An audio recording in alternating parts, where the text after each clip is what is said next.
a minimal state actually was the founding of America. If you read the Federalist Papers, like, it's the best political manifesto of all time, right? America was founded on liberty, and it was meant to be a strong constitution with a limited government.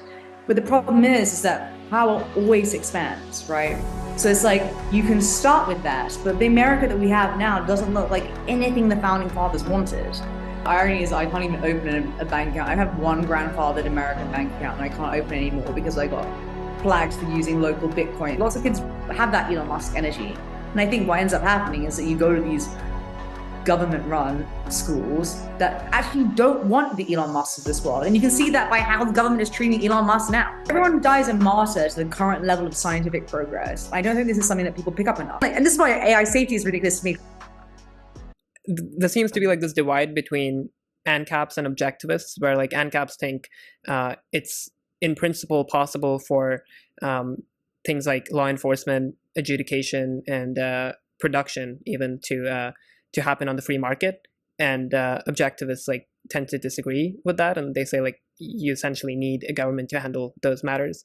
Like my disagreement with the objectivists is that, you know, like if you agree that the governments suck at like making phones or cars and stuff, like why would you put them in charge of these arguably more important matters like law production? And you know, you can't selectively apply these economic universal principles. So I'm curious, like, what your stance is on anarcho-capitalism. Yeah, I guess like I had this. When I was in university, I studied philosophy, and my final dissertation was justifying a minimal state. So I guess like I was in the more objectivist, like traditional kind of libertarian view, right? Which is that, you know, anarchism. I was kind of trying to say like, you know, if you could, my paper was based on Austrian econ and Robert Nozick, Anarchy, State and Utopia. It was like kind of a little bit of John Locke, but basically my argument was like, we just have to keep the state as minimal as possible to provide basic services, which is a bit more in the like objectivist camp, right? Maybe it was a little bit more laissez-faire capitalism. But as I've got older and become a little bit less naive, right? Like I think there's a lot of naive views in econ, and I think the naivety in econ often comes from like people just thinking that it's a bit like technical analysis for the stock market, that you can just like measure. I mean, it's kind of what Mises was against, right? The idea that you could just like measure everything and plan everything. And then what I started to realize is like, look, a minimal state actually was the founding of America, right? Like if you read about the founding, if you read the Federalist Papers, like they were probably it's the best political manifesto of all time, right? America was founded on liberty, and it was meant to be, you know, a strong constitution and with a limited government. But the problem is that power always expands, right? So it's like, you can start with that, but the America that we have now doesn't look like anything the founding fathers wanted. And it's just like, if you have room for expansion, then whatever you start off as being minimal, like there isn't really like a way to curb it. So my kind of radicalization on like to be much more ANCAP was like, okay, even if you get to that, which is what America was, even if you get to that, the center doesn't hold. Like it just, you know, things get corrupted, power kind of expands. And the thing that pushed me to a much more like ANCAP state was when I originally read, you know, Rothbard, and it's kind of some of my arguments I have against, like, I mean, I love the Mises Institute, and I love Hans Hermann Hoppe, and I love Rothbard and kind of these ANCAP thinkers. But one of the problems is when I read it when I was younger is that I didn't understand how it could come to fruition, right? I was like, I don't know how you could have a radically ANCAP where everything is privatized in a free market society, because we didn't really have the tools, right? It's like, what you can do, write it into a constitution can get changed, right?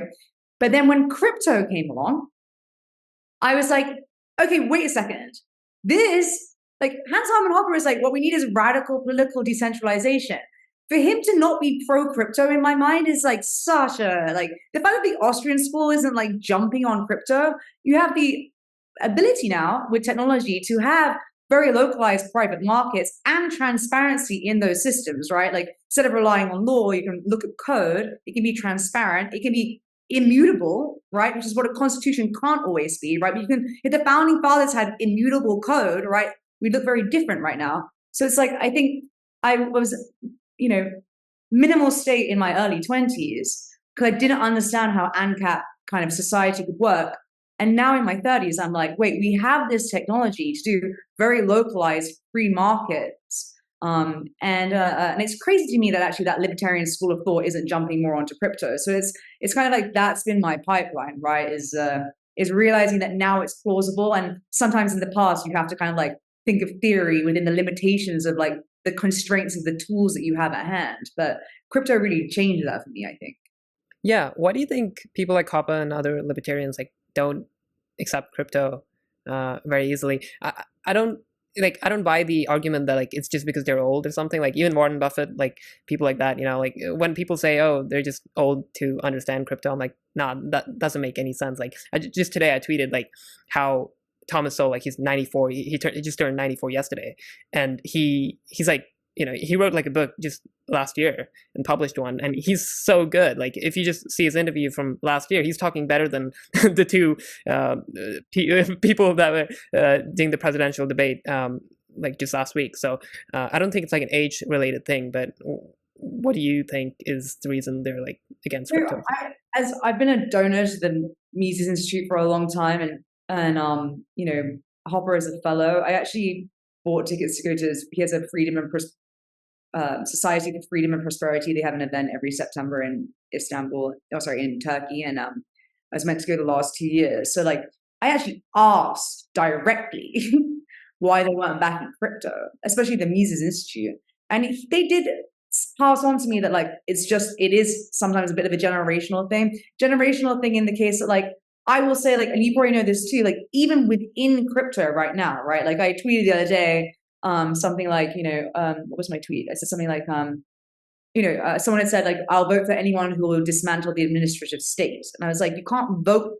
Like, it's kind of ironic. It's kind of like naive, right? You're going to vote away the administrative state. I said, only technology can bypass that administrative state, and that technology is crypto. And people were kind of, even in my generation, replied being like, that's such fanciful thinking. And I was like, they're not playing with it every day to understand the potential. And I think you have to be quite deep into the technology to understand it. Like if people just read about crypto, like in the news, right? You'll be like, there's all these scams, like maybe SBF, and you read about prices, whatever, but you don't understand like the general functionality that happens from these decentralized systems. Like I have been crypto native now for like 8 years. Like I don't have a credit card. Like, I mean, I'm just like, all my money is in USDC ETH. Like and I see the potential of these tools.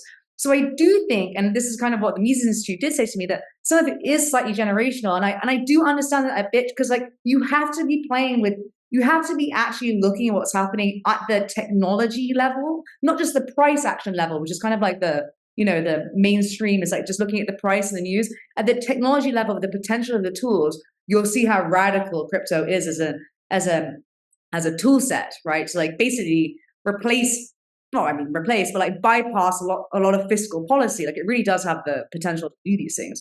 So I do think some of it is generational. And then the other thing is like we were just, me and my partner, we were going to go to the Hopper's event just to basically kind of front him with this. And we went last year to the Mont Pelerin Society, right? And the Mont Pelerin Society was like, Hayek and Milton's dream. And we thought going there, and I was so excited to go, like it was in Bretton Woods, it's where the IMF unfortunately was created. But, we went to this historical event. And when we were there, my boyfriend and, Eric Voorhees, like big crypto advocate, we thought we'd go there and then like all of these people at the Mont Pelerin Society be like talking about crypto, right? Because it's like the fruition of some of these early ideals. And Eric gave the second, I think, crypto talk ever in the history of MPS. And we were just like, what is happening? Like it seems to be such a miss. And the fact that the libertarian movement doesn't see the power of these tools, like the idea that there's a libertarian party, like it's like imagine having a libertarian party, right? It's like there are tools out there, and if you understood how they could be used in the long run, they're still pretty nascent right now. You'll realize that like swift days will come. The dollar is screwed, to be honest, right? Like what happens if you have a government bond, like if you have a bond market collapse, right? Like I think we're probably hedging towards things getting really, really bad. Something like a anything that's not inflationary as a currency, and understanding, like, I think when people ask me, like, how do I learn about, I don't think there's like a seminal book. I was trying to think about this, like, what book would you give to the libertarian people to like make them understand crypto as a technology and like what it could do? And I don't think that book really exists. I think The Sovereign Individual like goes in that way, but it's too early, right? So it's like you can't like read The Sovereign Individual and like understand like the end goal of kind of like radical financial decentralization. But I do think Balaji's book Network State like also gives you another picture, right? To say like, hey, you have this idea of a nation state. You have this idea of like how politics could happen. And it's really kind of grounded in how you were brought up to think that this is the only way of doing things. And what I really liked about Balaji's book is that he kind of showed like how crypto could change governance, right? And every crypto DAO is a little governance, test. It's a little, like test to see, like, it's a little closed system, experiment and, political philosophy. And if universities were smart, every political philosophy major would be studying DAOs to understand like the constraints of government, right? Because you're seeing them happen in real time in like bounded systems. So like, I don't know, like maybe I'm just way too crypto pilled, but like I've been way too early on everything. So like I was, did an AI fund in 2014. So like, hopefully I'm just really early, but like, I just think it's such an incredible technology, and that a lot of the libertarian stuff will, if they have, like, maybe not the current generation, but the next generation will realize that they have to get behind crypto. So, when I give donated books from the Mises, I give them out every year. I had to buy The Sovereign Individual and put it in the Mises store to give it out, which I thought was so crazy. Yeah. They didn't even copy it. They don't have that? No. Wow. So, even Saifedean's book is pretty good. The Bitcoin Standard. It's like, it's more about the history, but like, yeah, it's a great one. But I completely agree. I feel like it's also just so much easier to do crypto transactions than like just deal with a bank.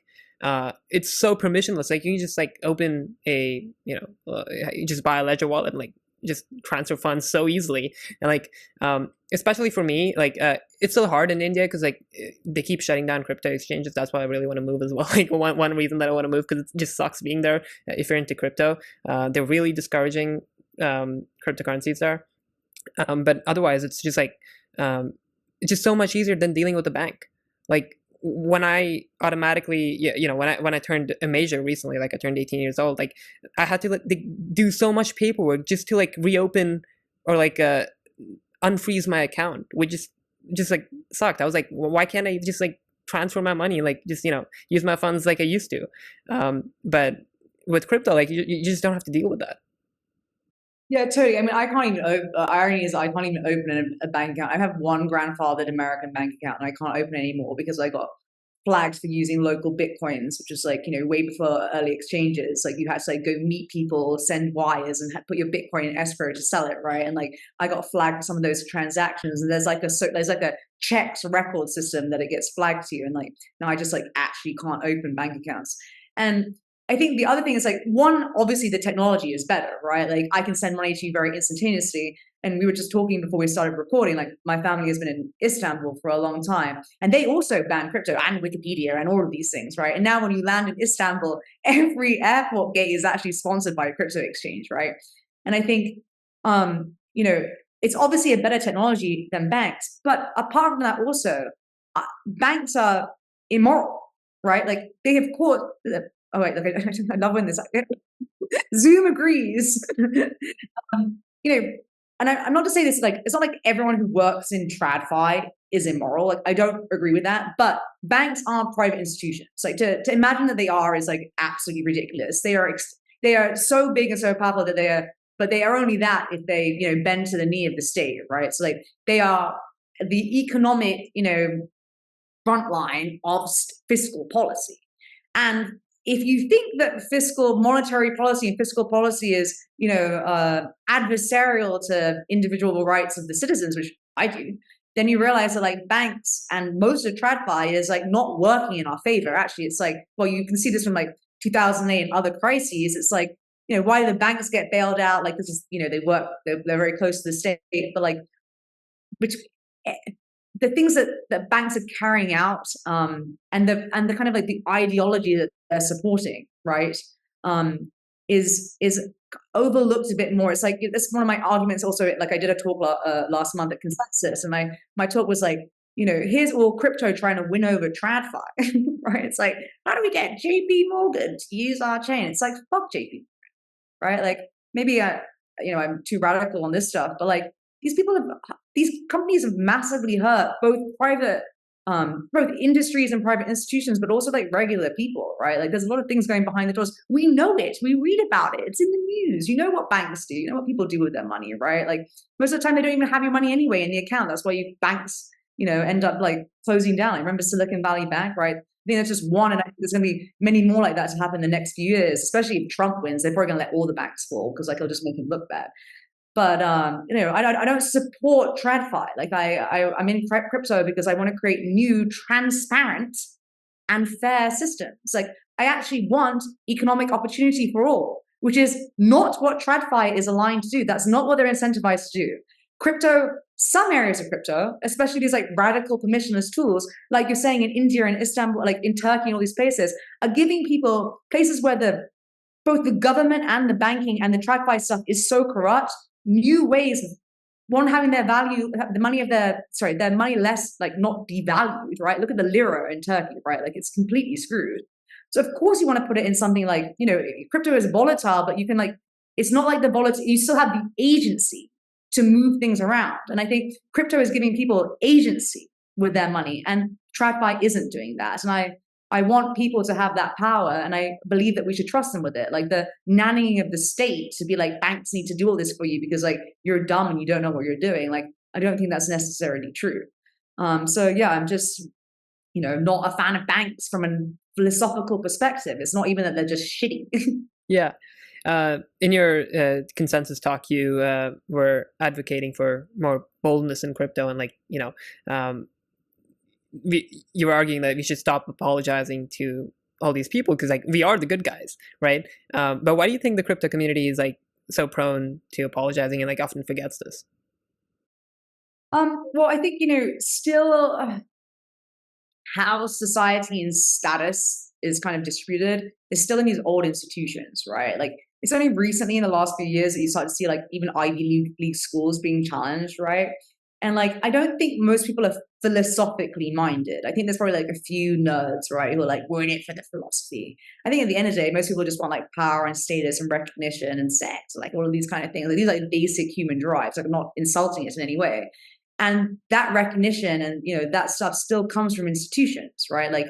People get really happy to have big names, right? There's a credibility there. They're oh, we've just created some blockchain partnership with Goldman Sachs, and they know that all of their friends know that name, right? They can go to a dinner party in Los Angeles and be we just signed a fake deal with Goldman Sachs. Now, if they go to a dinner in Los Angeles and they talk about Uniswap, unless people are actually in crypto, Uniswap to me is a better win than Goldman Sachs. Uniswap is incredible, right? It's $1 trillion worth of volume. What an amazing, DeFi is massive, right? But it doesn't have the same rapport in social terms, right? You can't take, if you're dealing with, so imagine this also, you're in a crypto, and I'm saying this as someone who has worked in crypto companies for the last little bit, but you're in a crypto company, you raise money sometimes from crypto investors, but often from non-crypto investors. If you go and tell them your DeFi wins, they can't really understand it. If you go tell them you've signed some, some partnership with Goldman Sachs, they understand it, right? So it's the power and the status is still with the old world. And what I want crypto to realize is that the DeFi world is so powerful, and so we should be talking about how great it is.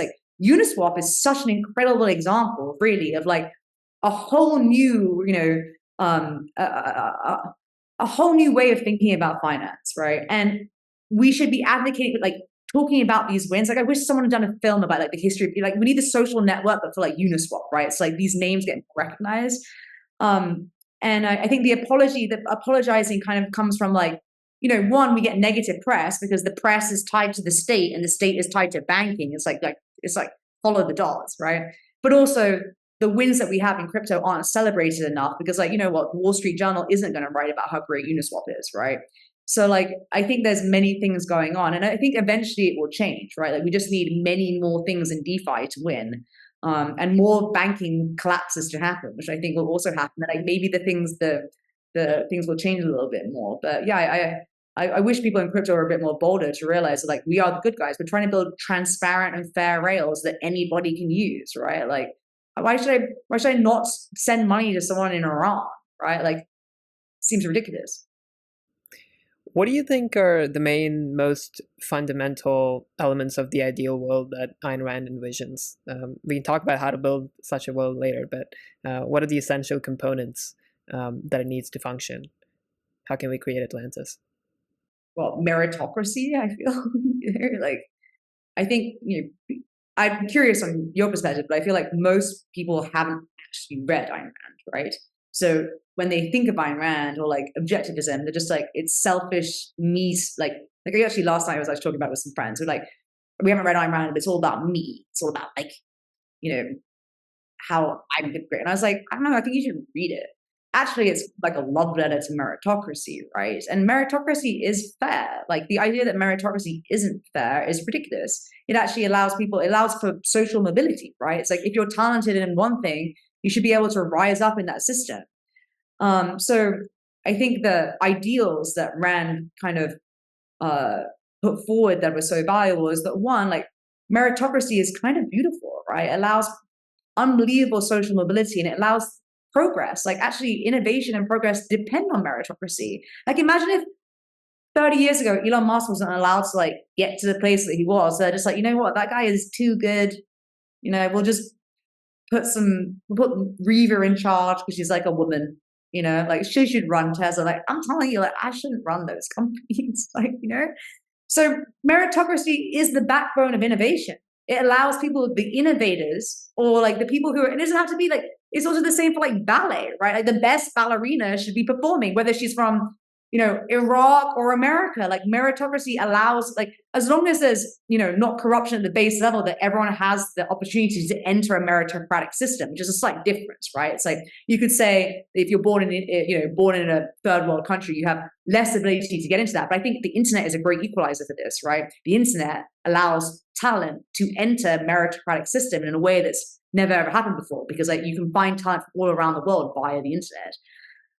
So like meritocracy is one of Ayn Rand's great ideals, but like the other thing is just like, there's the kind of like subset of that is recognizing that greatness is great, right? Like great, not to be ashamed of success. It's not like, like I don't think Elon Musk should be like, oh, I'm so sorry that I've like done all these great things. Like it's just, and I think that's what people want, actually, right? They want him to be like, he's too good. And it kind of makes people feel uncomfortable, and I think there's probably people like you and me and many people in tech see someone like Elon Musk and we find it so inspiring, right? We're like, man. Have you read Mises's anti-capitalistic mentality? I think. Yes, yeah. Yeah, this is exactly what he talks about, right? Like people have this idea that, oh, like they got rich by like stealing from you, or like they got lucky and stuff.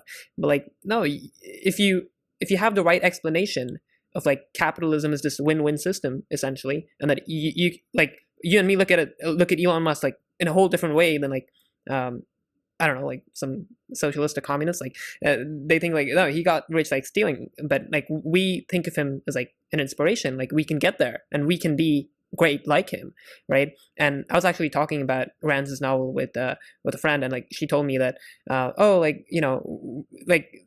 there's no room for like a normal person in Rand's novels. Like everybody, like every protagonist has these ideals and like they want to like achieve so much and like be wealthy and successful, but there's no room for a normal person who just wants to like do their job, come back home and like watch a movie at night. Like I said, well, yeah, and that's what makes her great. Like you've got one life, why wouldn't you want to strive for perfection, right?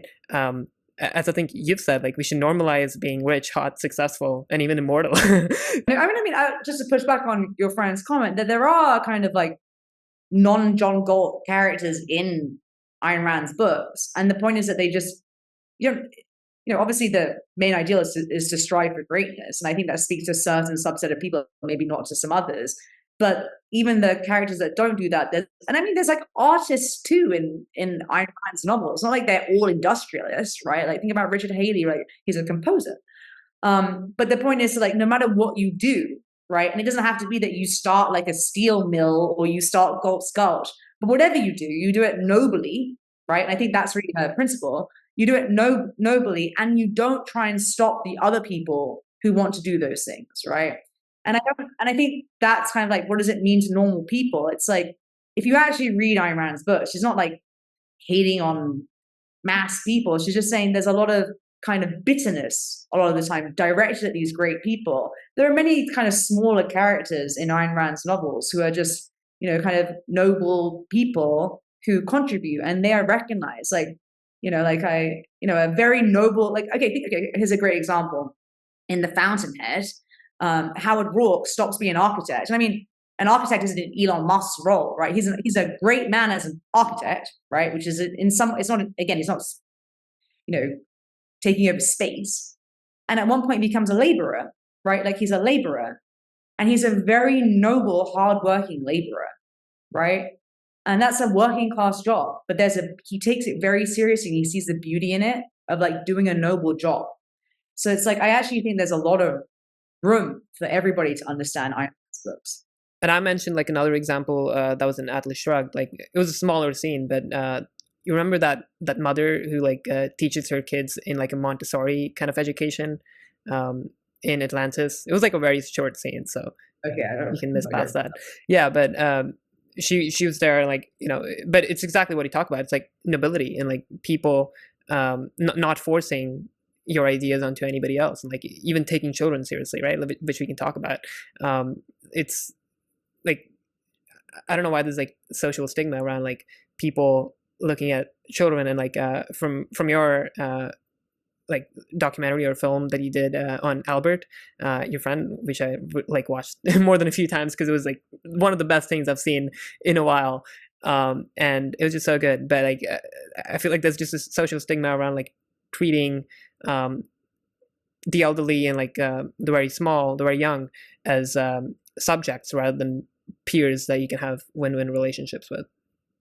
Totally. I mean, I find it so crazy actually about like, how much like people talk down to seniors, but also like don't like, I think the quote I said in the Albert film is like, children are like humans in their purest form, right? It's like they haven't been touched by everything. They're just like naturally curious, and they have all of these ideas. Like, what kid when they were younger like didn't want to like take over space, right? Like, it's like they actually, lots of kids have that Elon Musk energy. And I think what ends up happening is that you go to these government-run schools that actually don't want the Elon Musk of this world. And you can see that by how the government is treating Elon Musk now, right? Like, they don't want him to be doing this stuff. That's why they're trying to take away all of his bonuses and all of this stuff. So they definitely don't want generations of them. So when you go to a school, you're taught kind of like to stay in the lane, right? Like, that's kind of like the end goal of school is like not really to equip you with knowledge. It's to understand how to like keep society safe and subordinate,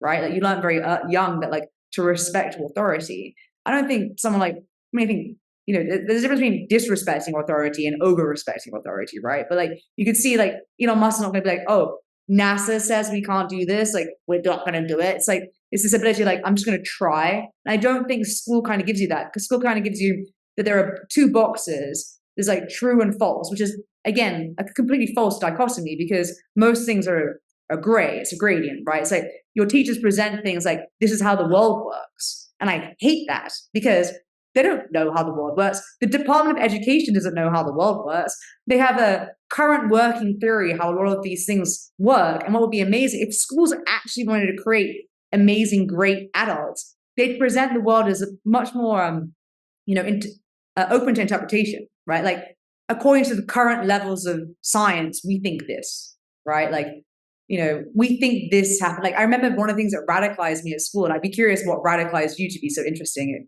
at such a young age. But like, one of the things that radicalized me, I remember I was in a history class and I was like 12. And they were like, it said 7th edition of the history book. And they were telling me what like William the Conqueror was saying in the 11th century. And I was like, how the fuck do they know what he said? And then I realized, I was like, oh, like history is like a movable story from the past that's used to fit the future, right? Like, what you even get taught in school is to help you understand your place in society right now. It's very political. Like, education system is very political. But yeah, of course they don't want you to even read Ayn Rand's books, right? Which is why you have so many adults who hate it before they've even read it, because it's like meritocracy becomes taboo, because meritocracy is actually very threatening to things like a completely bureaucratic, rotting state, right? Like meritocracy is actually the antithesis of that. And that's why they hate it so much. It's very funny. Like I was at so I have like a cousin who is a professor at Stanford, and I visited her home, and like we had like a long conversation about economics and like just politics, and like I was just being the radical me, and like they were mostly agreeing.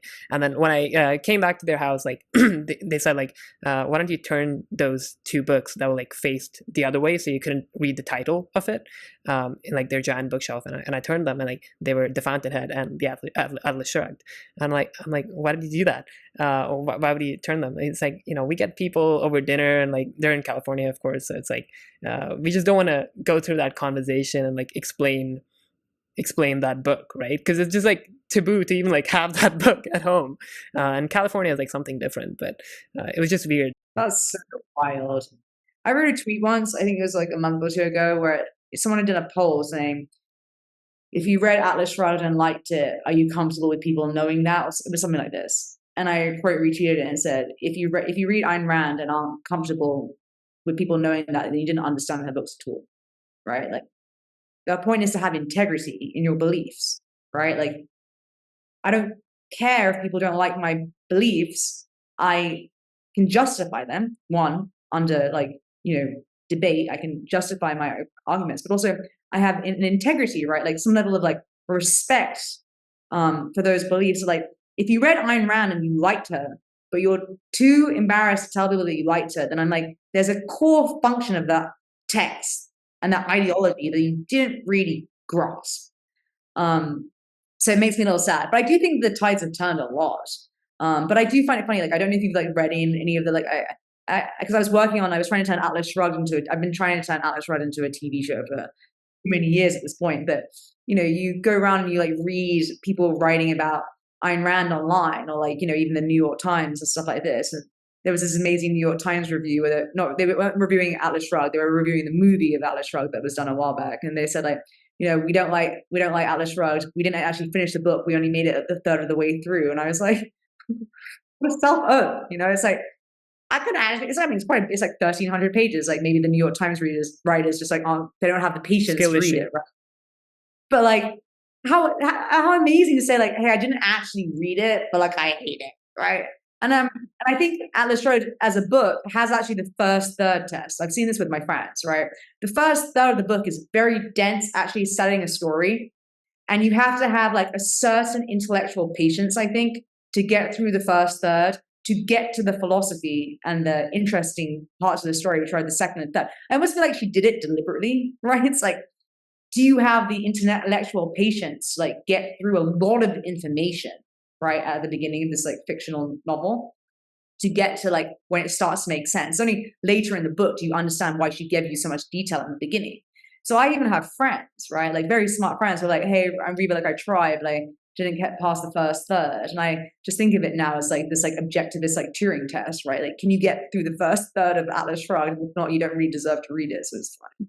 But also just like attention span is bad now. I think it's actually really hard to get anyone to read 1,300 pages, especially of fiction, right? Like yeah, I think that's one of the reasons you're trying to create the Atlas Shrugged film, right? Yeah, we wanted. It's just been such a disaster of a project, but we wanted to make Atlas Shrugged like a Mad Men style TV show. We wrote 13 episodes, 60 to 90 minutes long, and the idea was like, most young people aren't going to read the book, but if you could make it a beautiful TV show, then people would learn it. It's the characters of Atlas Shrugged that are so interesting, right? You want to make the Reardons and the John Galts and the Dagneys like these cool, powerful figures that young people want to emulate. And I think the best way to do that is probably on television. And that was and actually amazingly, and I've said this elsewhere, but Ayn Rand wrote 6 episodes before she died, and like we have that. So like we have her original, kind of screenplay for them. So I don't think it works as a film. Like the films were awful because you can't really take such a big book and condense it into 1, 2, 3 films. I think it really only works as like a TV show where characters can drop in and out of every episode, right? So there's a level of complexity and weaving there that I think Atlas Shrugged only works as a television series. Are they like a secret, or can you share them with? Oh, no, you can read the episodes. What happened with us is that, like, I mean, I've spoken about this elsewhere, but like, there's a lot of infighting in the Ayn Rand camp, right? Like, there's the guy who made the last movies who thinks he has the rights, and there's like Leonard Peacock, who's the heir to the Ayn Rand estate, who wrote her objectivism books with her, who also is like kind of has the rights. And there's like some disagreement between like where the direction of Ayn Rand's kind of like thought should go. And now the Daily Wire, who I was originally talking to, like have the rights to like do some Atlas Shrugged interpretation. But one of the things I don't like is like she left episodes. Like we're the only group that were like trying to do it on like, again, you didn't understand Ayn Rand's work if you don't want to use like her notes for Atlas Shrugged, right? Like we want to do it true to exactly how she wants it. And most people want to do a modern interpretation. So one of the scripts I saw early on when they were kind of like, everyone was fighting about it was like, Dagny had an emoji app and lived in San Francisco. And I wanted to shoot myself, right? Like, what? No. Like we've done episodes that are very, very true to the text and based on, we have Ayn Rand's original episodes. The problem is it's just like, I don't know, the only thing more annoying than like traditional law is like entertainment law. It's just like the most, really not my forte, but eventually I'll come back and fight that fight. Like we fought that fight for a little bit and we will come back and we'll do it. But it just became so hard for me to pull it off from a political sense inside that like I've just kind of put it on the back burner for now. But yeah, I'll send anyone the episodes. Like we wrote 13, not me, Mike Ma wrote the episodes, but they're amazing. I'll send you. Yeah, I really appreciate that. You asked what radicalized me against school. I actually read Ayn Rand's novels after I'd been radicalized, and I think like even after dropping out. But what really radicalized me was I think during COVID, when obviously I wasn't going to school and like everything was online, I think like I had this physical distance from school and I wasn't being fed every single day the idea that you have to obey, you have to like care about your grades, and like you have to do this, you have to you can't disrespect your teachers and stuff. And like when I had that distance, I wasn't being shouted at like implicitly those ideas every single day. I think I just like started to question all of these things I'd taken for granted. Like why are these guys telling me what to do, right? And like they don't have any credibility, and like nobody really has any credibility. There's no authority on knowledge. Like people are all just like trying to guess on what's true and like sort of like criticize them against experiments and other theories. And like so I just like really start questioning the whole like system. And obviously like I learned, so I don't know if you know, but like the Indian culture is like you only become like an engineer, doctor, or lawyer. Like that's what your parents like kind of encourage you to go into those fields. But like those guys aren't making the most money, right? Like, but our parents like want us to do that because like it's good money, and like it's safe and like all that stuff. But, like those guys aren't making the most money. The people that are making the most money are like people who create a valuable product that millions of people use, and like they're entrepreneurs. And so like when I learned about that, like that was also like a complete mindset shift for me. And then obviously I read The Beginning of Infinity, which was like it just totally dismantled all these ideas that had taken for granted. Like they just had like no sense of reality for me anymore. So yeah, that's like kind of a long-winded way of saying that's so cool. That's awesome. I think COVID did radicalize a lot of people though, right? Because they started to understand like basically the government is like the dumbest kid in your class telling you what to do. Like that's how I think about it. It's like, why is the most mid person in my school class like telling me what to do with my money and my life? Like that's how I think of the state. But it was just so it just went so far in COVID, right? Like it went so too far that I think it made people like question like, hey, like I've kind of like a lot of people just don't care. I think Twitter is kind of like its own micro world where like people are quite political talking about stuff. But you talk to the average person, like people aren't like thinking about politics day to day, right? Like in the same way they're not thinking about philosophy. I think most people are just like the government is okay and they're like kind of over there. And they probably they're a little bit scrappy, but they have our best interests at heart, right? I think COVID happened, and over the last few years, I've seen some of even my like more, not in tech, non-entrepreneurial friends kind of be radicalized, say like, hey, like there's something fishy going on here, right? Like, it doesn't seem to be working in our best interests. And I think that's very promising, right? Like we had this kind of, pull back the curtain moment, right? Where people kind of saw like how dysfunctional actually it was. Like, I think people imagine the government as, or like the state, a bit like schools, right? Like, it's the same thing about like, people now looking at Ivy League schools and realizing that they're also just like a mess, right? They're basically just hedge funds with woke teachers, is basically what I think of that.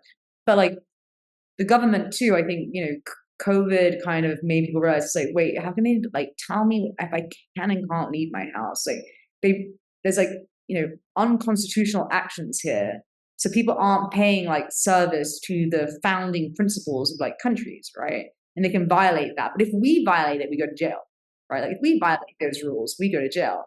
But if the state violates those rules, it's just policy. Yeah, for your own safety.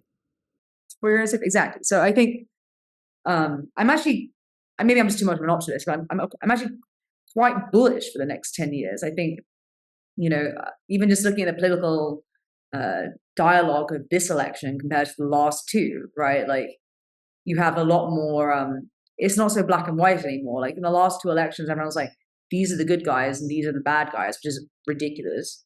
But actually everyone's a bad guy, and to me in the government, but some people have good ideas and some people, like both sides have some good ideas and some bad ideas. Like it's not just a two-party system for 330 million people in America. It's just absolutely insane. So it's like, I do think some people are starting to question it, right? And I'm a little optimistic that like maybe there's a chance that the future could be quite cool.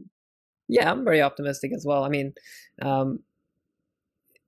it ultimately depends on people, right? Like in the choices that we make. It's just that there's so many people that there's some ideas that are really bad and like they propagate for certain reasons. But I think like the truth can will out, and if like we continue to see good explanations, and I feel like even wokeism is like sort of plateaued and like on the decline now, even though like you keep saying all the stuff that goes on. Yeah, I feel like people are realizing and starting to question these things, which is amazing. How did you come up with the... Sorry, go ahead. I'm just saying that's so good, yeah. Yeah. How did you come up with the idea for Petite Platos? Oh, that really threw me. I was like, what? Okay, so Petite Platos? Oh, man. So I had toys. My career makes no sense, right? But like the first thing I did during college was start a toy store with my then boyfriend, who was a drummer in a grunge band. So we started a kids' toy store, and I was doing my philosophy degree at the same time. So we ran a little philosophy class in the back of the toy store sometimes called Petite Platos, which was quite cute. But we also ran an entrepreneurial program for kids. You'll like this. Like I let any local kid that wanted to make stuff and sell it on the counter. So we had a little like Shopify system going on in the shop. And what they often would do is it was so cute. They would like design cards, and then other parents would come in and buy cards for kids that were actually designed by other kids. So like we actually encouraged a lot of entrepreneurs, and like a bunch of those kids are still my friends. They're like my family to me right now. But I guess like I was just entrepreneurial and into philosophy, so I just imposed it on the local children of Notting Hill. But yeah, it was cool. I think kids love philosophy. I read Descartes when I was 11. Like, I think there was some level of, when you're a kid, you don't understand how the world works, and everyone's trying to tell you how the world works. And I think, actually, Plato says you shouldn't study his work before you turn 16. Someone was telling me this yesterday. I actually didn't know this, but there's like somewhere Plato says like you need to be humble first, and like if you read Plato too young, then you'll just become precocious or pretentious or whatever. I don't think I actually read Plato until I was after 16 anyway, but I think there's something cool about young people learning about philosophy to understand that underneath everything you're being taught, there are very fundamental questions that you're not addressing, right? Like, what is good, right? You have all these teachers telling you what's good, but what is good? Like, what does that even mean? Like, what is value, right? And you don't learn this stuff at school. You used to. If you go look at like the education, I mean, this is quite aristocratic education, like the 19th century, or even look at early Harvard, right? They had these incredible like entry and exit exams that I was reading about, like, early, like even Oxford, Cambridge, you look at the kind of tests they had. It was kind of like much more critical thinking on foundational concepts, right? As opposed to what modern education is right now, which is every other level on top. You don't discuss what good is. But I think for a young person to realize, like, hey, like I'm being told how the world works, but underneath it, there's this gray area, right? Where it's like, what do these concepts even mean? I think instilling that in children is really cool. So that's kind of how Plato started. Amazing. That's such a cool story. You've argued that you want to see more epistemological anarchism in science. What do you mean by that? Well, I mean, with science, we already see it, which is quite cool. I mean, epistemological anarchism is based on Feyerabend's books, Against Method. I was like, what's it called? And, his argument is that if you look at a lot of the great scientific discoveries, they kind of happen like accidentally or outside the traditional scientific method, right? It's kind of like, I'm going to think about like, vaccines, for instance. So they accidentally left the chickens for too long and they realized that like vaccines were a thing. So like, a lot of this stuff kind of happens not by being methodological. And actually, I should write this as an essay, just have this as a thought, right? It's kind of similar to what Mises is saying in econ. Mises is saying in econ that value is subjective, like beauty is subjective. And you can't centrally plan or predict human actions in econ. And I think what Feyerabend is saying is like, there's so much that we don't know about science, right? That being too methodological, actually, it gets rid of a lot of the, I don't want to say magic because it has a negative connotation, but like, okay, the room for synchronicity, I think that's probably a better way to think of it. Yeah, open-ended, right?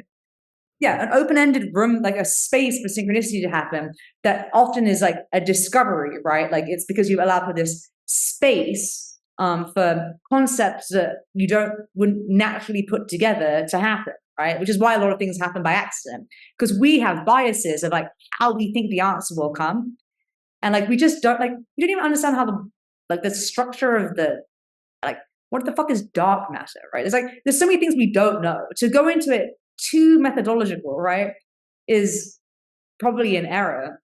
And that's kind of Feyerabend's argument, which is that you have to allow more room for spontaneous concept bounding.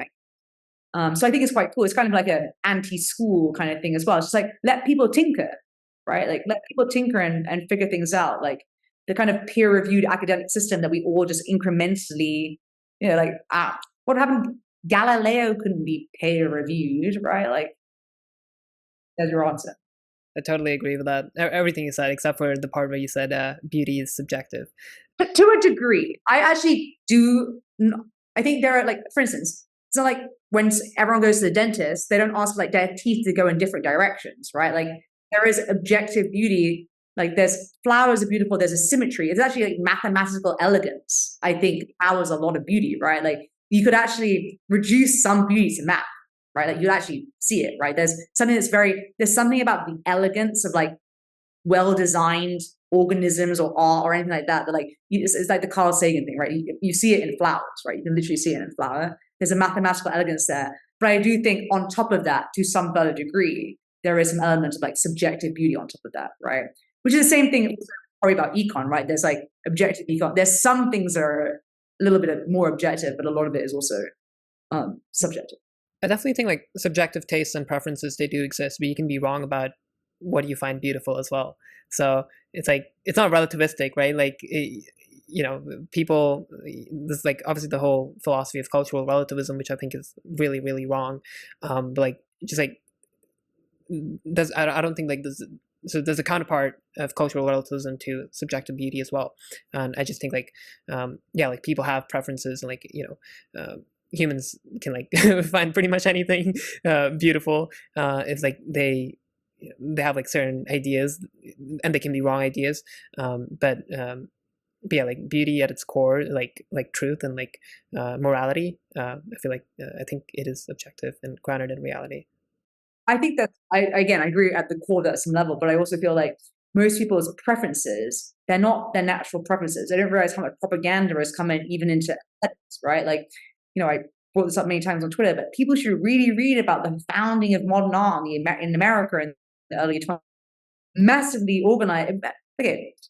Massively organized sounds a little bit too conspiratorial. The same thing happens now that happened in the past. Culture is influenced by the state, and the OSS, which is the pre-CIA organization, in the early 20th century, really did want to move America away from the European kind of like idealistic art that was like much more landscape. Like it was still a follow on from kind of the old masters European art. And they, America kind of want to splinter off and do its own thing. And it did fund a lot of the early 20th century modern art and shows, right? And this still happens. You still see like national groups. It's not like people look at it now and they're like, wow, it's so conspiratorial that the state, like, it's like, no, the state does fund cultural items. That's like, They're still doing it now, right?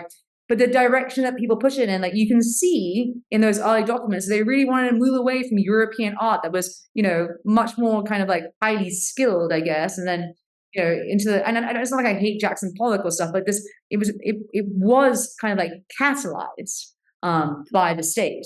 So what people think of as their preferences aren't actually naturally their base preferences, right? It's kind of like been instilled to them by a culture, and that culture has been wrapped up in political propaganda for a long time.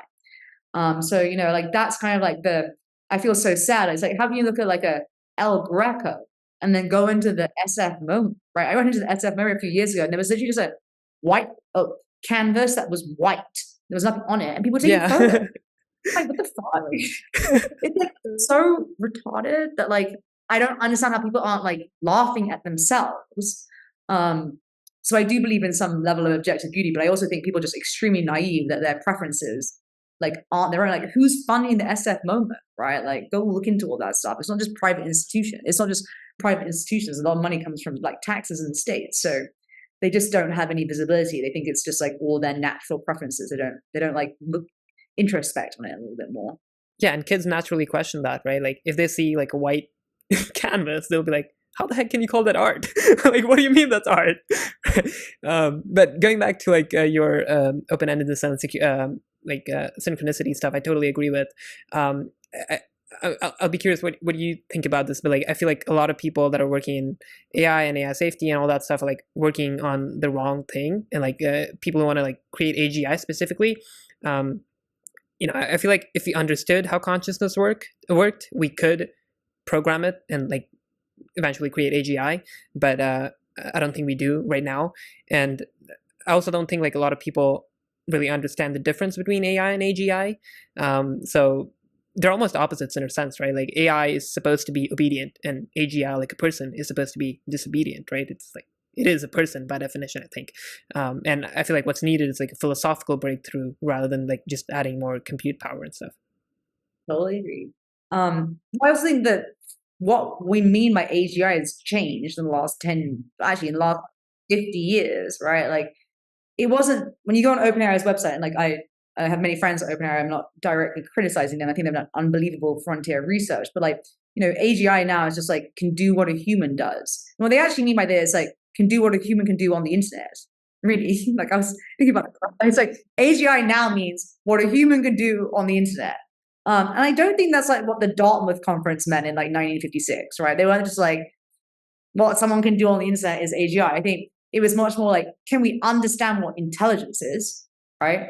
And then figure out how to program that in a much more general way, right? Like, of course, you can eventually get all the training data and compute to replicate what a human can do on the internet, right? Like, you just keep adding the data in the compute and you'll get there.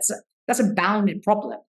Agency is not a bounded problem, right? Like, what do we even mean by agency? So here's the problem that I think actually has happened in the AI set, is that in the early 20th century, people who were working on AI were much more polymath generalist thinkers, right? Like, go look at Claude Shannon, right? Like, this guy, like, look at Bell Labs. Like, these people had they were tinkering, right? They were literally tinkering.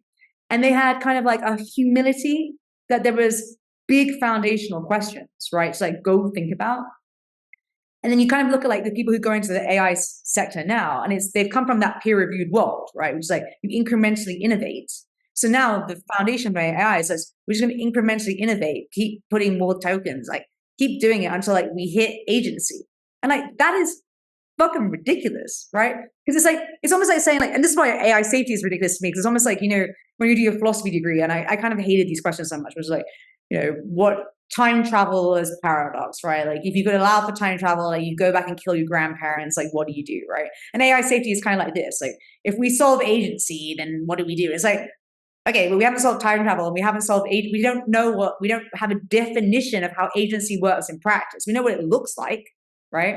I think one of the reasons why this chatbot LLM stuff has been so powerful, even though it's not really a massive breakthrough in tech, but one of the reasons why it's so powerful is that it's familiar to us, right? Like, we interact with something that represents human intelligence in a way that we understand, right? So it's like, everyone's like, and again, I think ChatGPT and all these large language models are amazing, but they're familiar to us. So we think of them as like agents because we have agency, and that's what our agency looks like when we interact with it. But and you see this also, like you must notice this, like when AI people talk about large language models, they use words which are crazy, right? Like, first of all, we even call things agents, which implies agency. But second of all, they throw around words like understanding, reasoning, like blah, blah, blah. And if you've done any basic philosophy or epistemology, you understand like the depth of that word and how it's not applicable here, right? Like these are massively computed language calculators, which are amazing. But Psych was trying to do this in the 1970s, right? Like these are bounded problems. Do I think that we're near to solving all of science? No, right? Like, and again, like you said about consciousness, like we don't even know what consciousness is in humans. And again, on the like, what is intelligence? There's something that a spider can do when it builds a web, right? Like it has a goal, it sets the goal and it does that goal, which no one has figured out, right? We don't understand. There's probably some breakthrough, and this is my current working hypothesis, some very simple, elegant thing that is like the foundational principle of intelligence, right? And agency.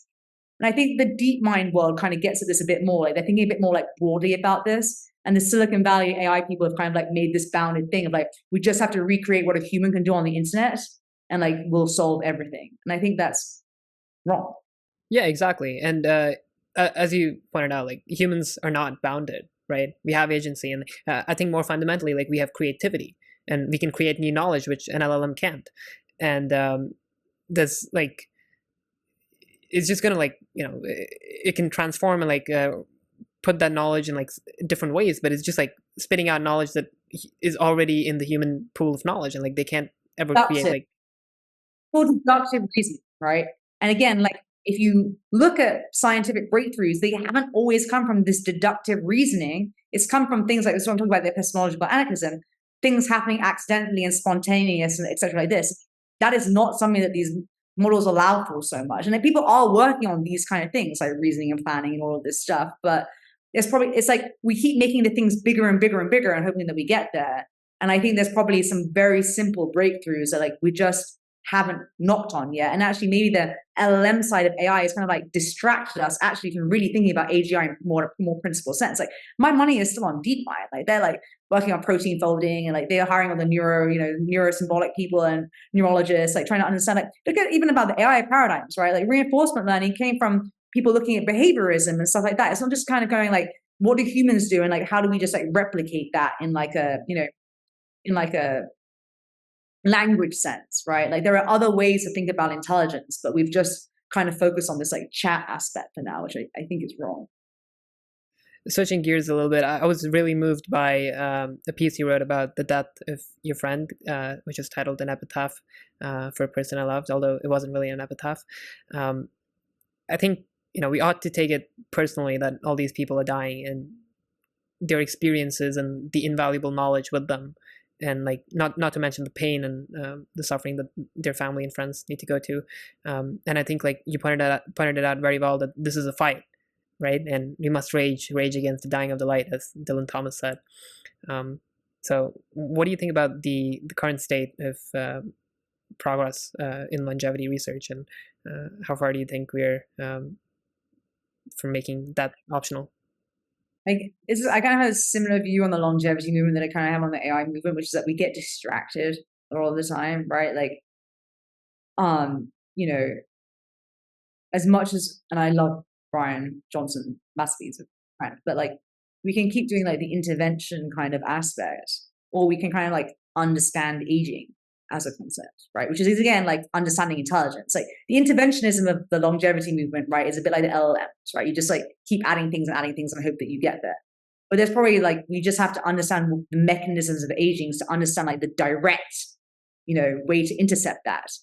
And there are people working on that, like the Aubrey de Greys of this world. Like there's like a difference between like the Peter Addiers and the Aubrey de Greys, right? There's the people who are going for the research to try and understand like how to actually think of aging as a disease that we can intervene with, and the people who are like aging is something that happens, like here's how we could ourselves intervene. And obviously you need both, right? You need both in the same way that like I want LLMs to exist and I also want people to go try and figure out what the nature of intelligence is, right? So like you need both of those things.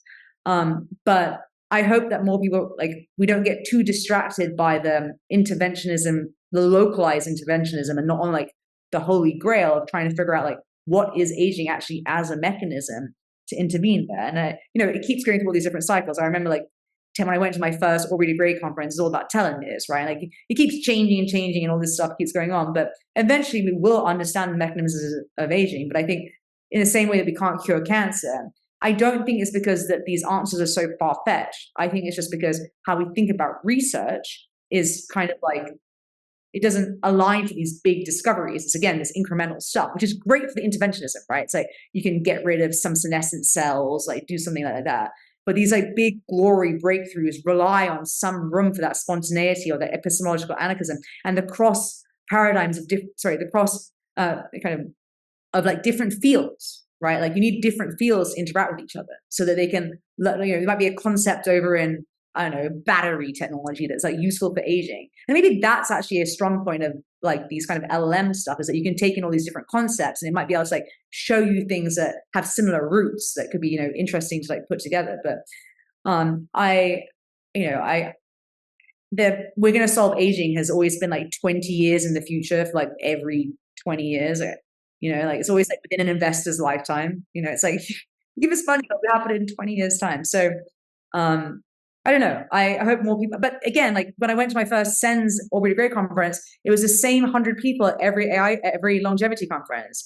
And now there are so many people thinking it was taboo actually to think about solving aging, right? Like me and David Pierce were on a panel in Berlin, like 2012, and we got called Nazis, eugenicist Nazis, because we were talking about like trying to reduce suffering and also trying to like work on aging.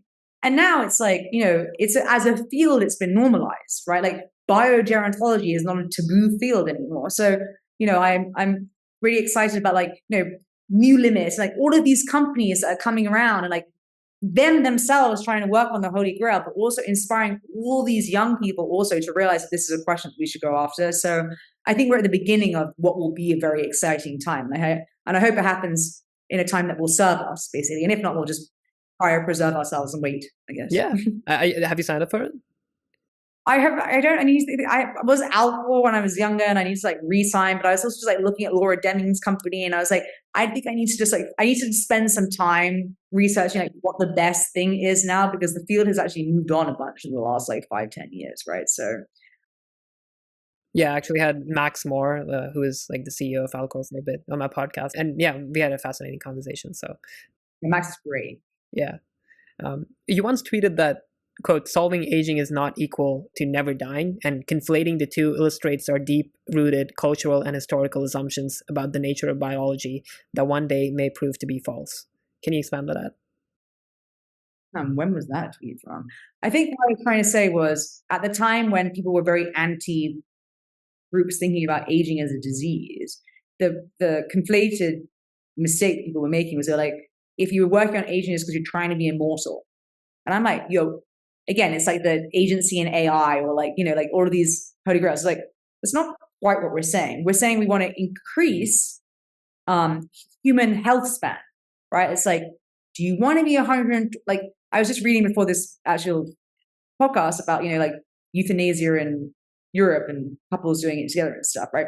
Do you want people to suffer? And like I don't understand how more people who don't watch their parents age are like, I don't want this to happen to more people I love, right? Like, I'm surprised more people aren't. I was radicalized before my dad even got sick and died, but like afterwards, I was like, why wouldn't everybody who's ever watched anybody suffer from degeneration that comes from aging, like not want to fight it as a first principle cause? But at the time, a lot of people got flack, which was like, if you're working on aging, it's because you want to be immortal. And I was trying to separate that a little bit, right? Because it's like, it's not like if we solve aging that we necessarily end up with immortality. It's just that the same way that we don't want our cells to degenerate, because when our cells start to degenerate with aging, that is the underrooting cause for all of the other chronic illnesses. You get chronic illnesses because of the not just, obviously young people can get cancers and stuff, but it causes the weakness in your body that allows for these chronic illnesses. There's all this money going to the chronic illnesses and nobody trying to fix like the first foundational principal problems that you have degeneration of your body and your cells. And I think I was just trying to get rid of the stigma that it doesn't mean that we're all like crazy I'm not against transhumanism, but like not just crazy transhumanists, immortality people. People are trying to make it so that your grandfather who has dementia doesn't have that. And it's not by working on dementia, it's working on like the degradation of the processes that allow for things like dementia to happen. So I I think that's what I was trying to say with that tweet, but I can't really remember the context.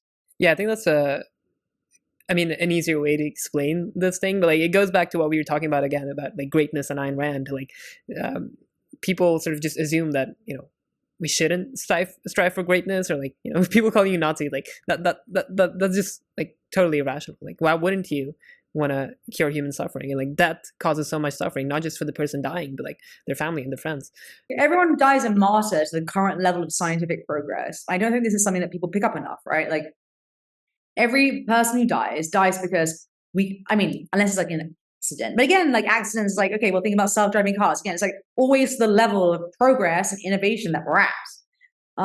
And that should just make you care about innovation, technology, and progress just because you love your friends and your family, right? Like, you start to understand, like, okay, like someone gets an illness, there's not a therapeutic that can solve it. That's because the innovation and progress hasn't happened there. That alone should make you hate the state. Like, I'm like, how do you not understand that the biggest blocker for innovation and the state is bureaucratic creep from the government? Like the FDA has gone so above and beyond, right? Like what should be allowed at this point. It's actually blocking progress. A lot of these agencies are blocking progress, not because they're doing it for safety. They're doing it for lobbyist institutions of strongholders that have monopolies in the space, right? It's like pharma. Like it's just a completely corrupt system. And every single person who dies, not every single, but I'm trying to think of like the bound of this, but you die to the current level of like progress that you're at. So just out of like love, I think you should care about progress. Exactly. I completely agree. Like it's not because it's like natural or because God wants you to die or like, it's just the way things happen or it's good. It's just like, it's because of a lack of knowledge, a lack of progress. And as you said, like we should be personal about this and we should like, it's a fight. We should take it personally. Yeah, it's very sad. Like so many people die every day and every week. I know. It's a horrible story. It's like one of my close friends from 10 years, he actually worked for Aubrey Gray. So he's like a, biology researcher focusing on aging. And he was signed up to Alcor. We used to go to the Young Crownists conferences together. And about 2 weeks ago, he died in a car accident. One, he now can't do Alcor. Like it was too bad an accident, I think. And it anything in time. Like I can't remember exactly what happened, but it didn't sound very promising. And two, like he was literally working on aging. And he didn't even get a chance to finish his research and experience aging. Like there's also a luxury in experiencing aging. Like again, I can hold both of these controversial sort of conflicting beliefs, right? It's like it is a luxury to age because like a lot of people get their lives taken away from them too young, right? But I also aging is bad because it's a degeneration of those cells. Like I want to be able to live for a long time. I want myself to be able to age to experience more birthdays. But like it really upset me about my friend because I was like, man, like he was literally fighting for those things. And like, maybe if there had been better self-driving cars, like maybe the roads have been better. There are so many ways in which like if progress or innovation, or if we had better therapeutics that could have helped him at the time, he wouldn't have died. Like look at, it's just such a waste. It actually was the same day that Laura Deming announced her Cradle cryo company. It was such an interesting thought for me that like, here's one of my friends who like, there's progress that's coming in the future and it just like hasn't come soon enough, right? It's like, how do I make that happen even faster, right? Like that's what we want, right? We want those things to happen faster for the people that we love. So talk to me about when you were 10 years old and had to move to a homeless shelter with your mother. I know you've said that people like to focus on that part and it's like boring for you. And you specifically said that everyone suffers in some way. At the end of the day, it's about how you frame it, and you wouldn't have changed any of it. I'm curious, like, do you remember how you framed it when you were 10, and have you changed how you think about that period of your life over the years?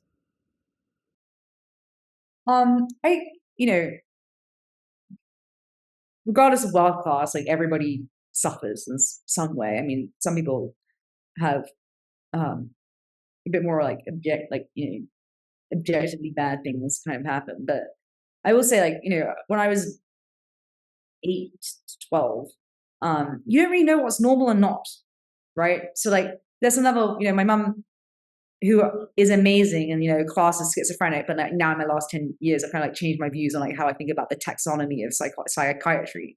She should have been like the Oracle of Delphi or something. So but she wasn't like a pragmatic parent, right? So like we did lose our house and we did have to go into like I mean, I shared a bed with my mom until I was like 18, right? I'm sorry, not 18 or 18. So I was like 16. We were in one room, right? Like we like shared, we were always in the same space. So when we lost our house, like it's not like as a kid you understand like that this isn't normal so much. You just mourn basic stuff. Like from the age of like, I don't know exactly what age I was when we got our house evicted, but like I didn't see any of the stuff that was from my childhood until I got it back till I was like 17. So when I was like 9 or 10, I was just really upset because I like didn't get to see my stuffed animals and like my diary and stuff because like one day like everything in my house was boarded up and like we didn't have it anymore. So it's like you, as a kid, you can't like rationalize it. But then as an adult, you start to realize like what it creates for you as a pattern as an adult, right? Like, why do I love buying stuff? Like my boyfriend's always just like I love to spend. Like I love to earn, but I also love to spend, right? It's like, I think I just probably have a little like hunch on my shoulder from just like not being able to do that. Like kids in my class had stuff and like I didn't. So like now I just want to buy things, right? And it's like, it's more like how it materializes in you as an adult. Other things are like, if you don't have super pragmatic or secure relationships with your parents, it can make you an interesting person in a relationship yourself, right? Because like I didn't grow up with like stable, normal parents. So, like I often am quite avoidant and dismissive and like to like be on my own and do things like that because I didn't grow up in a family where like everyone talked about their feelings and stuff. So what you know when you're young, it's like you can't quite compute it. And when you're older, you look back and everyone's like, wow, that must have been so hard for you. And it's like only really in the framework of like the understanding as an adult can you really see it. Like there were obviously tough times when I was a kid. And, like I just wanted my own bed. Like I wanted my own bedroom, right? I wanted to have the things that my friends have. It's not like I sat around and could have fully contextualized what was happening. And like I did have fun. Like everyone's like, how bad was it living in a homeless shelter? The homeless shelter was an old hotel that had been transformed in our local town. Me and my mum shared a bed, and there were like all these like crackheads in the hotel. I'm like, it's kind of like an escape room for me every time I had to leave the hotel as like a child, right? So I'm trying to avoid all these dangers. And as a kid, I saw it was like a video game. So it's like, maybe not every kid is like that. Maybe more kids are like more traumatized in the moment, which is one of the reasons why I don't like talking about it so much. Because like you can have an escape room even in a mansion if your parents are cruel to you, right? It's the same thing. It's just the things change, right? So, yeah, like I think it also one thing it did make me do is just it made me want to be entrepreneurial and earn money because it's like I think a lot of people who grow up in very wealthy households like almost like want to fight against that, right? Which is like why you see all these kind of like just stop oil, like all these people who are like socialists and stuff, like parents like really rich people, right? They're just like fuck my parents, and I'm just like I didn't grow up with anything, and like I want everything now, right? Like that's how I feel, right?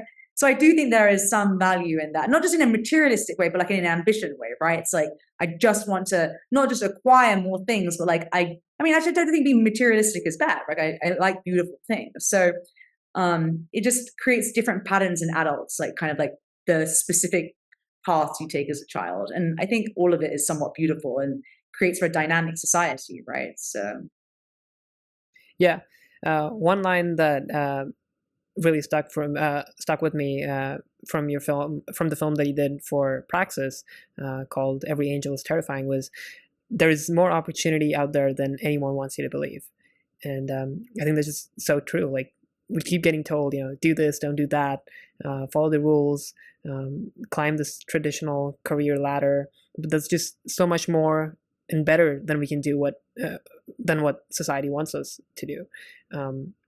And like Steve Jobs said, like this, everything around us is created by people no different than us. And like one of the secrets of life is just grasping that idea and like realizing that you can mold the world according to the way you want. So yeah, I think that's just like a really powerful thing. You're an example of that too, and so am I, right? It's like the internet, that's one of the reasons it's so beautiful about the internet, right? Like you can reach out to people, you can have David Deutsch and Max Moore on your show, right? Riva Tez. You can reach out. It's a great, like the internet is actually the complete embodiment of real democracy, right? It's not actually the voting system. It's the internet, right? It's a democratic system that allows people to like enter and play, right? And it's so much opportunity because you can be a writer. You can also be anonymous on the internet, right? It's like if you come from a place where you might be penalized for who you are, you can also be pseudonymous or anonymous on the internet. And like think about all the anonymous like Twitter accounts and writers and stuff that we like value, and we don't even know who these people are, right? And like they can command sums for their writing. It's like it is a great equalizer. And there's so much opportunity that's like low level fruit, right? It's like if you have ideas, just write. Like, I think the best thing I did in my 20s was just write. And I'm sad that I haven't been writing so much the last few years, because I put ideas on the internet, like things I was thinking about, and it would just bring me other people who were interested in those things, right? And then you like, it's like, okay, it doesn't matter that I grew up in a town in England that was famous for making socks, right? Like, I didn't come from London. I didn't come from any space. I came from a small town that made socks. Like, it's not India, or like, there's obviously other places where like social mobility and stuff is like even harder, right? But like, you get ideas and you put them up. It's like when you start a Twitter account, it doesn't matter where you are, right? Like, you start interacting with people. You reached out to me. I read your tweets. I thought they were amazing. It's like, that is so cool that the internet can kind of do this for everybody, and like, give everybody this kind of access. And I think that there's so much more opportunity, right? Like, people are so much more responsive. So like, you're a young person, you think you need to go to an Ivy League school to like reach out to people? No, you just have to have a good idea. Like, not just have good ideas, but like even a good question, right? Like, even a good question is often enough. So there's just a lot of opportunity, but I think people are starting to realize it now. And I think the internet has really just been a massive catalyst for that. Well, honestly, I feel like the world really craves authenticity, and you just like deliver it in every format, even though you said you don't like to speak and like be on video and stuff. But this has really been awesome. And I guess like it's kind of fitting that you started as like under a pseudonymous name, and like it was just like, because it's easier to express yourself, and like you don't have an identity on it, and like people aren't holding you to it, and like especially like in certain situations, right? Yeah, or when you're young, you're just forming your ideas. Like, okay, like, I know about philosophy. I had a philosophy pseudonymous name when I was younger, and I just write ideas, and people would be like, hey, you haven't thought about this. And I was like, well, thank God I wrote that on the internet so I could learn about it, right? Like, learning in public is really cool, and you can learn in public anonymously. Yeah, and it's really helpful to like actually separate the ideas from the people, because like then you're just attacking the ideas, right? You're not attacking the person. And like a lot of times you're just attacking the person, and like it's just completely fruitless. Like, what are you talking about? Like, why don't like have discussions and like try to let the best ideas win, like not be so personally attached to your ideas.